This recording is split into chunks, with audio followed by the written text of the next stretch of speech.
Hey there guys, this is Hotform here. Today we're just going to be watching a random battleground that I did on my restoration Druid. We're just doing some honor farming for him at the moment, so our gear is obviously not the greatest. We're sitting at around 2000 resilience and our other stats are comparatively low. So that will play a role in the upcoming battles, so keep an eye on that. Today we're mostly going to be talking about a healer's role in a battleground, and with that is the job of support. Support has four things that fall under it: healing, damage, CC, and dispels. The order of which, the priority order of which is almost always healing first. You always want to keep your teammates alive. That's your primary role in a battle, is healing. But you often have time for things other than that. And you just have to judge each situation as it comes up and see when you have time to support in ways other than just doing straight healing. Because it's the healers that find the free time when they know that they're safe at the moment to do something aggressive, to help CC offensively or do damage. They can set it to their own pace, and you can really see that the battle is what you make of it as a healer. You don't have to time it with your DPS for when you're doing damage. You're doing damage when it's comfortable for you. You're doing dispels when it's comfortable for you. And although healing is your primary job, putting out offensive pressure is far more important. Anytime you feel safe, doing something aggressive is always a better choice, almost always a better choice, just because it puts the opponent on the defensive. And healing only helps to stall the battle. You know, it only helps to keep you alive. It prevents you from losing, just straight healing. But doing something aggressive will always help you win, and it's better to win, obviously. So here we're working on this Warlock. He's trying to fear the guy, just have a free global there, put a rejuve on him, then dispel, because we saw the fear coming late. And we're just doing dispels as we work on this Warlock. We're really just we're making sure that we're using our globals effectively. Anytime we can dispel two things that he's done, that's an effective global, because we've done one and he's done two. So obviously we're earning ourselves more globals in the battle. And then it gives us extra time to do things like put out pressure. You can see I rolled dots on until the end there, and just doing things like that as a healer. Putting out those little bits of pressure that you have time for in between doing your job of healing, keeping people alive and unCC'd. Those are the times that make you change the battle a lot more.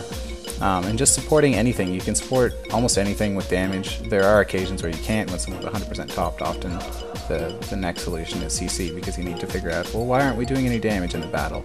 As we get dropped into Warsong Gulch, we're in the middle of battle, and we can start to see what I'm talking about with doing some damage. If you watch Grid, you know, people in the vicinity of me, we don't really need any healing at the moment. I tried to dispel that shaman there, but he trinkets anyways, or he tremored it, and we're just kind of putting out pressure when we have this free time, when nobody really needs a heal. Rogue comes out, he's on the priest. Okay, so now we watch this isolated incident in battle, and we make sure that this goes well for us, because this is a moment where pressure could form, and they could have an advantage here. So we're just watching the rogue, put Fairy Fire up on him. Make sure you always Fairy Fire rogues.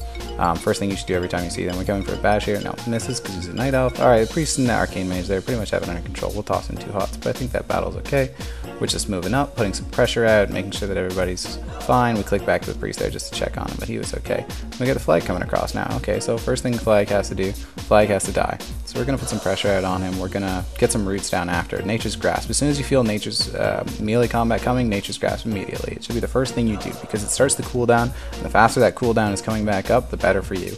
But we're just kind of keeping them locked down at the moment. We're singing Dragon's Breath, Intimidating Shout, Ring of Frost. They're all things that break on damage. Make sure you save your trinket. We don't want to get full thrown down just because we blind trinketed something. And we just got dots rolling on that warrior there. See, keeping dots rolling on the people that are aggressive to us. Fairy Fire on the rogue. We're just staying away, staying mobile. People don't really need too many heals at the moment. Oh, there are flags coming across. Alright, he needs some heals. We'll give him some help.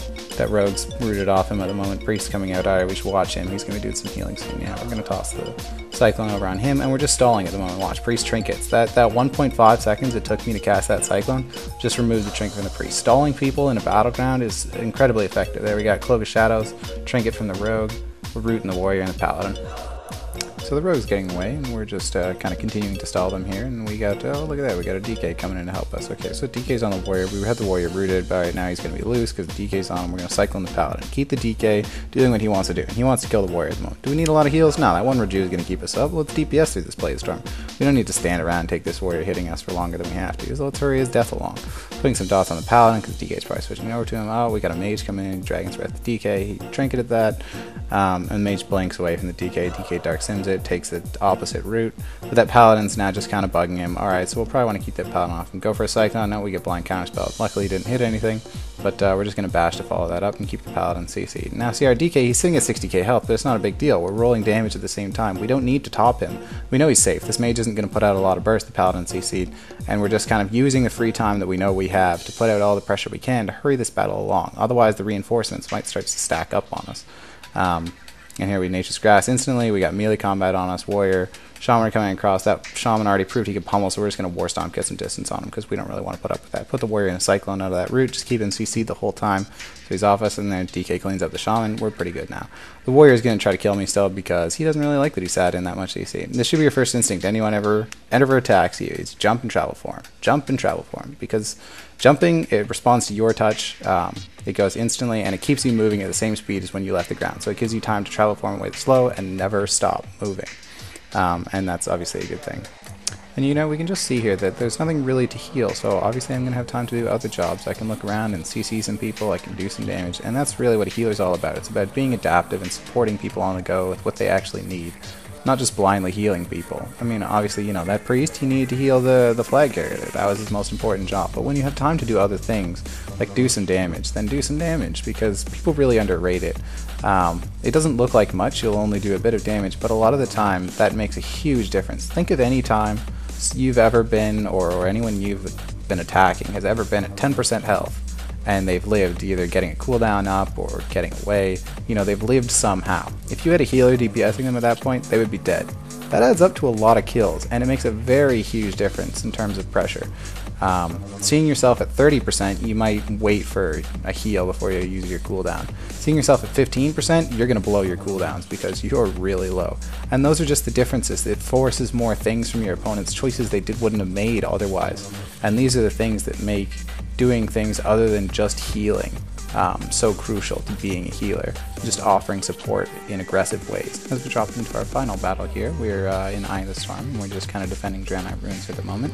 We've had this Paladin attacking us for a while here, so he's just kind of bugging us here. We trinketed that Hodge in midair, and again, it looks smooth. You know, you don't stop moving when you do that, and it's just really handy to jump whenever you can. When you feel like you're going to be hit by a stun, you jump and you trinket, and that was, you know, didn't even stop moving. The Paladin got faked before the fear, so of course we punish him for that after it, and now he's going to sit in a bit of CC. But you got to make sure you're doing other jobs at the same time you're CCing people. You can't just be CCing one person. You have to be controlling them and doing more than they are doing. So that's what makes you effective. That's what makes you doing more than just them. Because if I was just sitting there looking at that person and CCing them, I haven't really done much. I've just held them out of battle and had held me out of battle when nothing has happened. But by CCing them and doing a bit extra, that's when you're doing the right job as a CC'er. And here we're just putting out some tree form damage, just seeing the power of tree form. You have instant cast roots for those extra control for those aggressive moments, and you have the extra damage wrath. And it's very good when you have it up at the end of a long battle. If you just go, oh, we want to clean up a little faster, well, let's go tree form, do some damage. Or in an arena, if you find you've lived through their cooldowns and they haven't killed you and you feel fine, well, you could tree form and do some damage and put out some good pressure, because it's definitely helpful for that. In any case, this kind of sums up the video for today, guys. So I hope everyone enjoyed, and I hope you learned some things about healing and support. And we'll see you all next time.